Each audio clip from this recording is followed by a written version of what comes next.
If you own a Subaru, you're gonna wanna watch this. When Subarus overheat, the heads tend to crack right here. So you can see on these ones aren't terrible. I've seen a lot worse, but they tend to crack right here. And I've had a lot of people argue on some of my past videos that, hey, just pressure test it and run them. We've always just replaced the heads on customers' cars, or a car that we're fixing up and reselling. We've always just replaced the head, don't want to mess with it.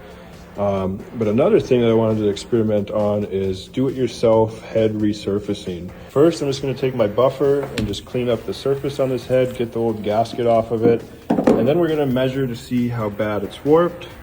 So these are the specs right here. We've got our feeler gauge and straight edge. After that, we're going to go ahead and resurface it the DIY method. We got a flat piece of tile, and then we're starting with 120 grit sandpaper. After that, we're going to be installing these heads that are cracked. We'll pressure test them, obviously, measure everything, make sure it looks straight anyway. And then we're going to be installing these on a car that's a shop car, so we can see how it holds up long term.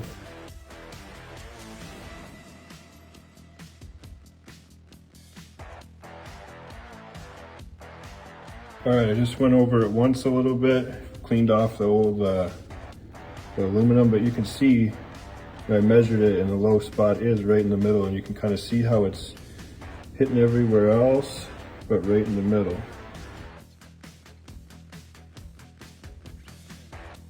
I've been sanding now for about 20-30 minutes, and if you want my honest opinion, just take your heads to the machine shop for what it costs to buy the tile, the sandpaper, WD-40, and do all this. It's about 40, 50, 60 bucks a head to get machined at your machine shop.